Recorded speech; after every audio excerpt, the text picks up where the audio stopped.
I recently upgraded my solar panels from 235 watt to 305 watt panels. My old controllers won't handle that power, so I purchased this unit.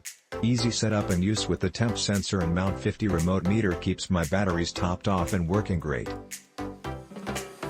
The older charge controllers sometimes got very hot, but not this unit. The large heatsink keeps it cool. I wouldn't run it without the Mount 50 remote, as this provides much more information than the flashing LEDs on the charge controller.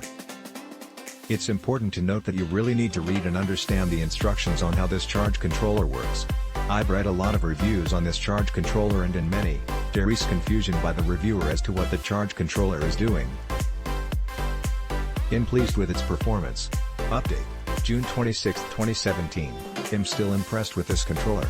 I took it up to my ranch in Colorado where it performed perfectly, and continues to do so. What I mean by this is that typically I tow my travel trailer, and all solar equipment, back home after my Memorial Week camping trip. This year I left all up at the camp. I left everything connected, hoping there would be no issues. Yesterday I had a friend check on the controller and inverted.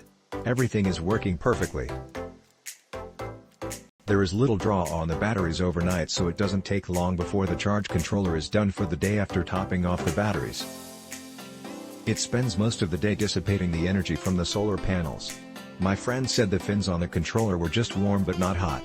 The controller is reporting everything is good. I'm very pleased it's doing such a good job for my return vacation this coming July 4th week. Update, August 2, 2017. Just as above, I left my entire solar power system including this charge controller connected and fully operational. Now into August, I had a check made on the system again.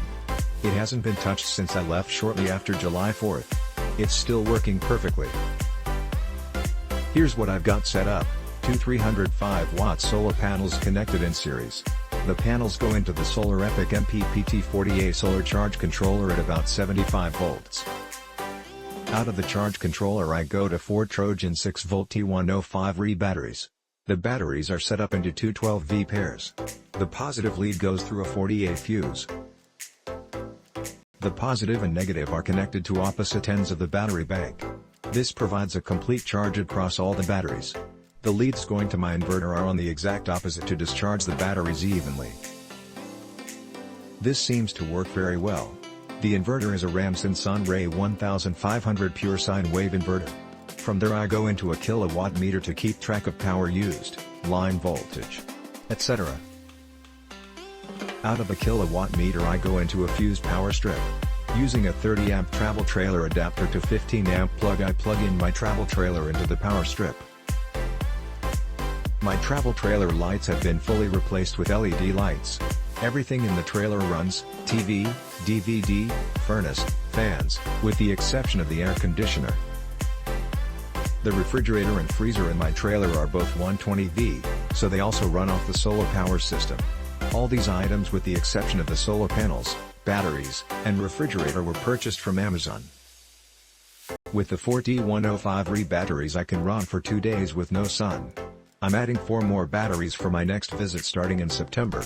I'm also upgrading from the Ramson Sunray 1500 inverter to PowerTech on 3000 watt inverter. Click link in description for more reviews.